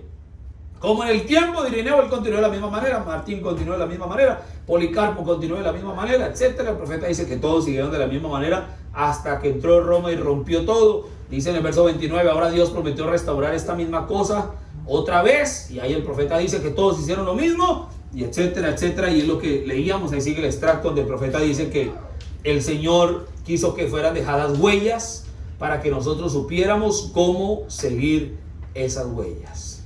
Entonces, mis hermanos, encontramos ahí la manera en que el Señor, solo por citar ese texto, pudiéramos citar, aquí tengo 2 hojas más de puras escrituras para ir leyendo, pero yo quiero que usted considere esa escritura. Esa es la manera que el Señor estableció, esa es la forma de desarrollar un trabajo, y de ahí en adelante pues nosotros podemos ver cómo ese trabajo misionero tiene que dar un resultado, tiene que tener un efecto, tiene que tener un desarrollo, y obviamente la manera de probar, ¿no? Pablo dijo: la prueba de mi apostolado sois vosotros. Es decir, que había almas que tenían que venir, y yo siempre les he dicho que usted mira Hechos 13:48, usted encuentra que el efecto del trabajo apostólico era, dice, los gentiles oyendo esto se regocijaron, después de ver a Pablo y a Bernabé. Los gentiles oyendo esto se regocijaron y glorificaban la palabra del Señor, y creyeron todos los que estaban ordenados para vida eterna, y la palabra del Señor se difundía por toda aquella provincia. Dice aquí en Hechos capítulo 2, nomás empezando ahí, dice que cuando los discípulos, los apóstoles empezaron a predicar en el tiempo de la iglesia de Jerusalén, dice el verso 47 de Hechos 2, alabando a Dios y teniendo favor con todo el pueblo, el Señor añadía cada día a la iglesia aquellos que habían de ser salvos. Es decir, que había un desarrollo, había un crecimiento, primero espiritual, segundo material, segundo en cantidad de creyentes. La iglesia tenía que crecer, tenía que avanzar, porque el Señor necesitaba surtirse de todo lo que necesitaba. ¿Cómo van a venir los ministerios si no hay gente? ¿Cómo van a venir los dones si no hay gente? ¿Cómo va a venir la economía si no hay gente? Pero todo empezó ¿con quién? Con 2, 3, 4, 5, 10 parados respaldando la causa. Usted mira el libro de los Hechos, y yo acá le pudiera quedar toda la noche dándoles ejemplos en la escritura de cómo el Señor dice cómo esa iglesia se desarrolló y cómo las almas llegaban, porque el trabajo apostólico no es solo que un hombre, llámese el hermano Rivas o como se llame, venga y diga soy un misionero, y entonces tremendo, ¿verdad? Y con algún pergamino y cosas serias, y entonces la gente allí, no tiene que haber el resultado del trabajo. Si no hay resultado del trabajo, una de dos: o no es la voluntad del Señor que se desarrolle un trabajo, o el hombre no es lo que dice ser. Sencillo. No se va a poner uno ahí. Pero tiene que haber un avance, tiene que haber un avance. Así se sigan siendo los mismos 10 o 20, pero que estén en el orden de la palabra como Éfeso. Y no los mismos 10 y 20 como Corinto. Entonces, primero, la calidad del creyente, la vida del creyente, el hogar en orden, todo funcionando correctamente, cada cosa en su sitio, hermano, el Señor se va a agradar. Entonces, tiene que haber un resultado del trabajo, sí. Y si usted mira todo el libro de los Hechos, usted ve que cada vez que Pablo, Bernabé, Pedro, Silas, todos estos hombres iban a un lugar a hacer un trabajo, Tito, Timoteo, la obra crecía en cantidad también. Porque el Señor empieza a necesitar. Se iba a tomar un lugar, qué sé yo, si allá compraban el terreno, qué sé yo, si allá se lo donaban. Pero la gente se metía la mano al drill y aportaba en la causa. Y así nos toca a todos. Y mira que la iglesia primitiva empezó así. Él decía a los hermanos allá, si ustedes vieron el tema de Jerusalén, les decía, yo no estoy diciendo que vendan sus propiedades, pero mira la iglesia de Jerusalén lo que llegó a hacer. Así empezaron. Todos tuvieron que hacer algo para contribuir a la causa. Todos tenemos jamón que poner. Entonces, ese es el orden escritural. Y cada vez que llegaba alguien, porque Dios no trae todos para que sean floreros, no, alguien tiene que poner las flores. Entonces, todos traían, y esa máquina empieza a funcionar, y el negocio del Señor tiene que empezar a avanzar, y la obra del Señor se tiene que desarrollar, y para que todo funcione y se va a pagar un salón, ¿qué hay que hacer? Hay que meterle el hombro a la rueda, hay que levantar las manos, hay que doblar las rodillas, hay que respaldar con la asistencia, hay que respaldar en oración, hay que respaldar con sudor, con compromiso, con poner el bombillo, con el hacer el aseo, con abrir la puerta, con cantar un especial, con venir al altar a orar, con pagar la renta. Es un compromiso de todos. Amén. Y en el tiempo vendrá la satisfacción, o de que la obra creció y se desarrolló en el orden escritural, o que los 10 o 20 que siempre han estado están cada vez mejor con el Señor. Amén. Es el compromiso de todos, es la invitación a que ustedes, que son los que normalmente perseveran, se paran, soportan la causa en este lugar, no desfallezcan, no desmayen. Si nadie más quiere, échenlo ustedes para adelante. Si nadie más lo hace, como le digo al extracto, si Juanito no entra el agua, yo la entro porque es mi interés.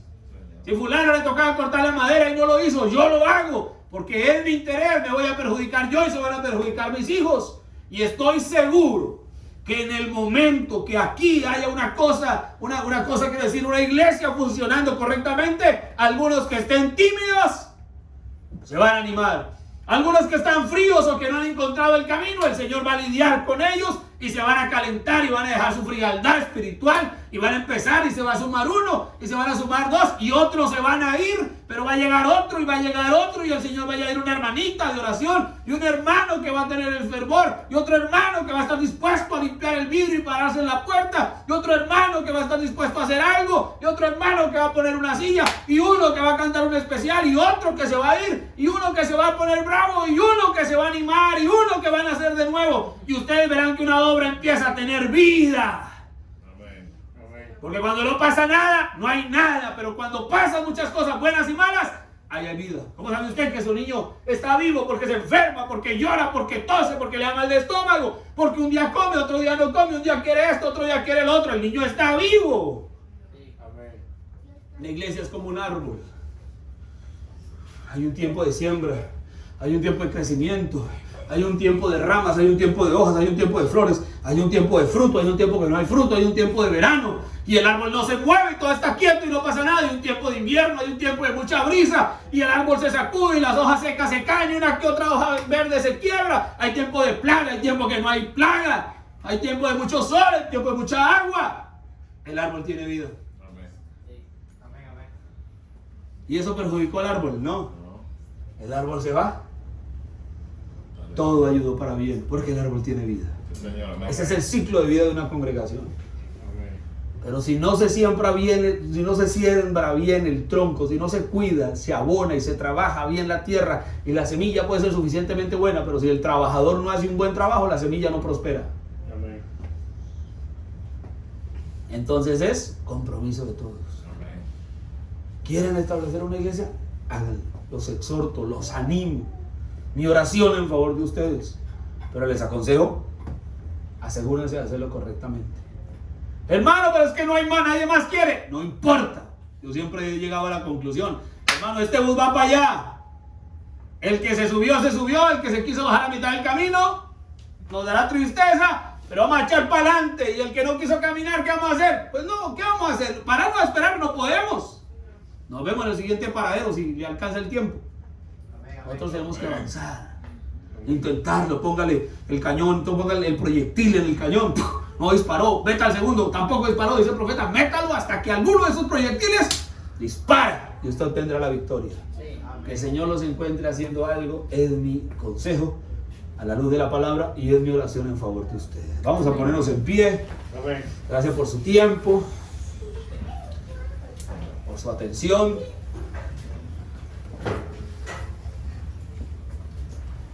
Siempre tratando de avanzar, de proyectar la palabra, de asegurarnos que el pueblo tenga el fundamento. Esa es una seguridad para el predicador y es una seguridad para la iglesia. Que se asegura la palabra y Dios lo hará responsable de que usted fue fiel con la palabra. Y usted también se asegura de que el pueblo va a estar bien nutrido, bien alimentado y mañana no tendrá nada que reprochar. Y al contrario, usted verá los resultados. La diferencia entre este mensaje, hermanos, y una denominación.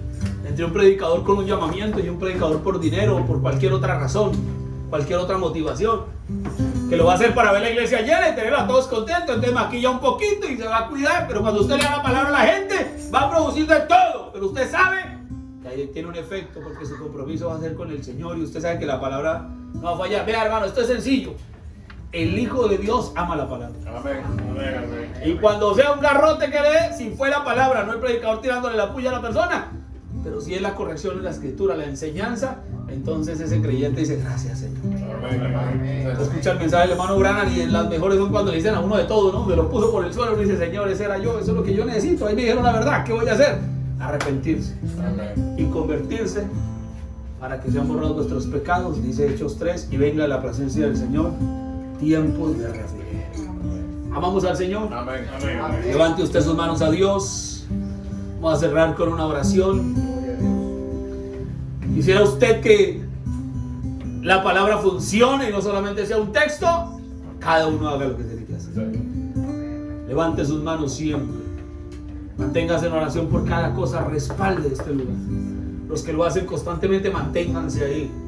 Los que no lo hacen constantemente, anímenlos a que lo hagan.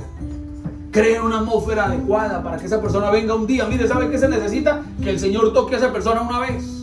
No se necesita muchas cosas ni mucha algarabía. Que el Señor se encuentre con esa vida una vez y esa persona va a decir: encontré al Señor, y va a regresar porque quiere más, porque siempre estará deseoso más del Señor. No dejen que esa atmósfera se pierda. Cuídenla. No dejen que esa atmósfera falle en su casa. Manténgala en su casa. No dejen que esa atmósfera falle en su trabajo. Manténganse escuchando la palabra. Manténganse escuchando cánticos espirituales. Ya el tiempo del juego, de la risa, ya pasó. Vamos a mantener un ambiente cristiano. Vamos a buscar del Señor. Vamos a escuchar la palabra. Vamos a levantar nuestras manos. Dios es Dios. Vamos a verlo. Si Dios está con nosotros, ¿dónde están sus maravillas? No queremos ser creyentes formales, fríos, secos, como un maguey, como una roca. No. Nosotros queremos ser cristianos encendidos con el poder del Espíritu Santo. Queremos ser cristianos que cuando vayamos y nos juntemos nosotros, el Señor se haga presente. Ver las maravillas de Dios, ver a Dios en medio de la necesidad y en medio de la abundancia también. Que cuando nos reunamos en una iglesia no sea solo por tener un lugar de reunión, lo cual está bien.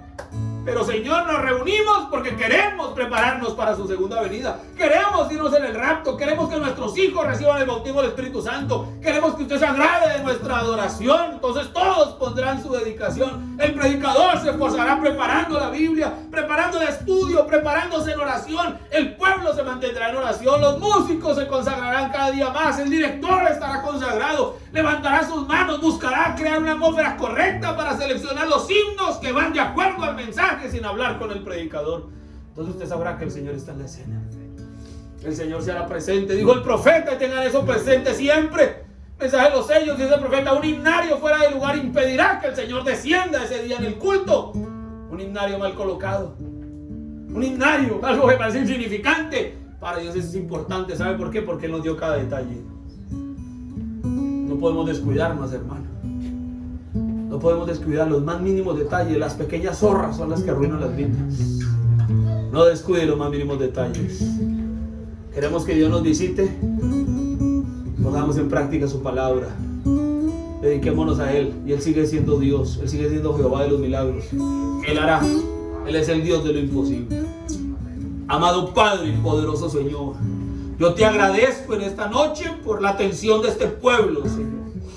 Te agradezco por la confianza que ellos me dan para hablar estas cosas, Señor. Yo te agradezco por tu palabra, porque ahí está, Señor, nuestro seguro, nuestra fortaleza, nuestro refugio. Qué cosa maravillosa es saber que tenemos un mensaje que nos dijo todo: no hay nada que inventar, solo creer, y todo será posible, Señor. Padre, yo ruego por cada persona en esta noche. Yo ruego por mí mismo. Yo ruego por cada hermano, cada hermana. Yo ruego por estos niños que están acá. Yo ruego por estos jóvenes, Señor. Yo ruego por los músicos, por el director. Yo ruego por cada padre y cada madre, Señor. Yo ruego por cada persona, Señor, que está aquí presente. Y también ruego por aquellos que se congregan pero no han llegado en esta noche. Padre, yo ruego por todos ellos. Y tal vez mi oración se una a alguien en esta noche que diga: Señor, yo también ruego por esas cosas. Habrá alguien en esta noche que tiene carga por sus hijos. Alguien que tiene carga por su hogar. Alguien que tiene carga por el hermano, por la hermana, por los músicos, por el director. Alguien que tiene una verdadera carga por una iglesia en el orden de la palabra. Y no solo por cumplir una religión y reunirnos. Si esa carga está en usted, levante sus manos y diga: Señor, yo quiero más de aquello. Pero Padre, sin ti nada. Podemos hacer cualquier esfuerzo humano y nunca tendremos un efecto más que humano. Pero Padre, necesitamos que usted se haga notorio. Necesitamos su confirmación, necesitamos de su presencia. Necesitamos que usted, Señor, confirme su palabra. Y necesitamos que usted sea el invitado principal. La atracción en el monte sea usted, Señor, y nuestra vida sea impactada por usted. Padre, que nos encontremos con usted, Señor. Y eso cambiará nuestra vida. Yo no pretendo decir, Señor, que aquí no lo hayan hecho, o estas vidas no lo hayan hecho, no. Simplemente pretendo decir que no nos podemos conformar, sino que siempre requeriremos más. Y que si hay alguien que no lo haya hecho, Señor, nos aseguremos de crear la atmósfera correcta, en la actitud correcta, y entonces usted, Señor, se hará notorio y el corazón del pueblo será cambiado. Bendiga a sus hijos, Señor, tome el cuidado de ellos. Son suyos y uno solo de aquellos será arrebatado de su mano. Que tu palabra, que su palabra se establezca en sus corazones, en mi oración, Padre, y que lo que hemos tratado de considerar en la Escritura, usted lo ponga en el orden correcto, Padre, guíe cada cosa, Señor. Y si en su plan está, Dios, que se establezca este ramillete de creyentes, un bello jardín en este lugar, Padre, en el nombre de Jesucristo, hágase presente, nuestras vidas sean impactadas con su presencia. Venga la carga por la oración, el respaldo, el apoyo, el compromiso, y usted entonces será el Dios de los milagros que mostrará su voluntad entre este pueblo, Señor. Concédalo de esa manera. Cargue los corazones con ese fervor, con ese compromiso, con ese deseo por ellos mismos, por sus hijos, sus familias, y por las almas que estén afuera y pudieran llegar, Señor, sabiendo que algún día, más temprano que tarde, tendremos que pararnos delante de usted y dar cuenta si usted nos demandará cada esfuerzo que hayamos hecho.